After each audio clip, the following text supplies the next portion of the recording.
I would like to call upon our inspirational student Miss Palak to express her views on Labour's Day. वक्त से लड़का जो नसीब बदल दे, अरे वक्त से लड़का जो नसीब बदल दे, इंसान वही जो तकदीर बदल दे। कल क्या होगा कभी मत सोचो, अरे कल क्या होगा कभी मत सोचो, क्या पता कल वक्त खुद अपनी तस्वीर बदल दे। A very warm morning to all present over here.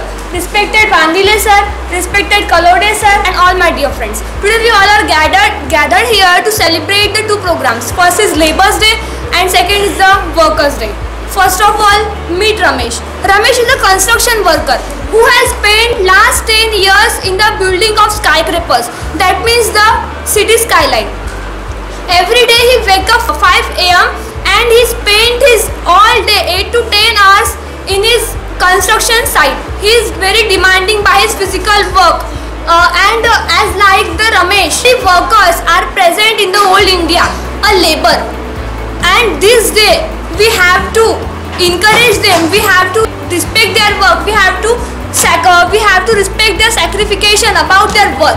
A labor is a man who does a job in which involves a lot of physical work. A labor is a man who does a work with full of the hard work. He do only the physical work because he is not mentally prepared. He is not highly qualified. He have no degree because he is doing the hard work. And a great man said that a hard work is a key for success. What I mean? A hard work is a key for success. मेहनत ही यशाची गुरु किल्ली आहे. And I ask you one question: labor is doing only and only hard work. Then why are they not become successful? Why they don't get success in their life? Why they don't write their future? They do only and only hard work, and hard work is the key for success. Everyone said that, and we follow that policy. Then why the labor are poor?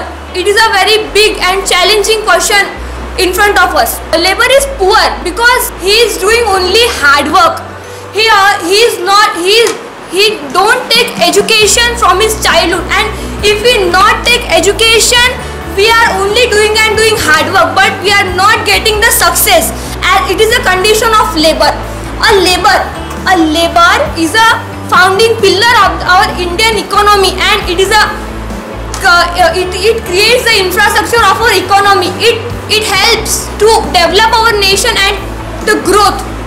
A labor builds big mansions, hospitals, schools, colleges, big universities that we are enjoying today. But he builds all of these houses, building for us, and he lives in the heart. It is a very big question.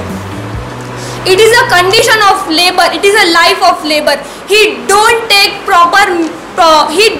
2 time proper meal, and his children are not studying in the school. They are not taking education. It is a life of labor, and in this bad condition, labor are living. Now, हर सपने को अपनी सांसों में रखो. हर मंजिल को अपनी बाहों में रखो. हार जीत तो आपकी है दोस्त, बस अपने लक्ष्य को अपनी निगाहों में रखो, Now I would like to tell a short story of the carpenter labor. एक समय की बात है, एक कारपेंटर हुआ करता था. वो भी एक लेबर ही, आप सबको पता है. Carpenter is a labour. हर रोज वो सुबह उठता था और वो अपने काम पर जाता था. वो जिस मालिक के पास काम करता था, उस मालिक के पास बहुत सारे कारपेंटर थे, बहुत सारे वर्कर्स थे, पर सबसे ज़्यादा विश्वास वो उस पर करते थे. और वो 40 साल से वही उस मालिक के हाथ के नीचे काम करते आ रहा था. वो उस शहर में का सबसे अच्छा कारपेंटर था. उसका नाम पूरे शहर में चलता था. वो 40 साल से काम करते आ रहा था और वो इतने अच्छे घर बनाता था कि उसके जैसा घर पूरे शहर में कोई नहीं बना सकता था. इसलिए सब लोग उसे अपना घर बनाने के लिए बोलते थे. अब उसकी उम्र 60 साल की हो गई थी, क्योंकि वो 40 साल से वही काम करते आ रहा था. अब वो 60 साल का हो गया था. अब उसे लग रहा था कि मुझे अब रिटायर हो जाना जाना चाहिए। वो अपने बॉस के पास गया और कहा, सर अब मुझे रिटायर होना है। उसके बॉस ने उसे कहा, ठीक है तुम रिटायर हो सकते हो, पर मेरी एक शर्त है, सबसे पहले तुम्हें तुम्हारी जिंदगी में का आखिरी घर बनाना है, और वो बहुत बड़ा प्रोजेक्ट है जो मुझे मिला है, और मेरी ये इच्छा है कि ये घर तुम ही पूरा करो। फिर उस कारपेंटर की इच्छा नहीं थी कि वो घर बनाए, फिर भी उसके बॉस के कहने पर उसने वो आखिरी घर बनाया। उसने 5-6 महीने मेहनत की, पर जैसी मेहनत वो पहले करता था, जैसे सैक्रिफिकेशन, जैसा त्याग वो पहले करता था, खुद को उस काम में डेडिकेट कर देता था, वैसा उसने इस बार नहीं किया था। 5-6 महीने के बाद वो घर बनाने के बाद उसने घर की चाबियाँ उसके मालिक को दे दी और कहा, सर मैंने आपका काम पूरा कर दिया, ये लीजिए घर की चाबियाँ। उस समय उसके बॉस ने वही चाबियाँ उसे वापस दे दी और कहा, तुम मेरे सबसे वफादार आदमी हो, तुमने मेरे लिए बहुत कुछ किया है, इसलिए ये घर मैं तुम्हें गिफ्ट में देता हूँ, क्योंकि तुम मेरे सबसे वफादार इंसान हो।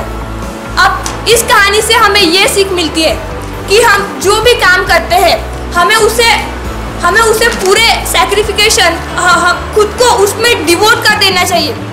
और जिस तरह इस कारपेंटर ने अपना काम अच्छे से, मतलब उसने सारी जिंदगी सब कुछ अच्छा किया, पर जो उसे मिला वो उसने अच्छा किया था क्या? नहीं।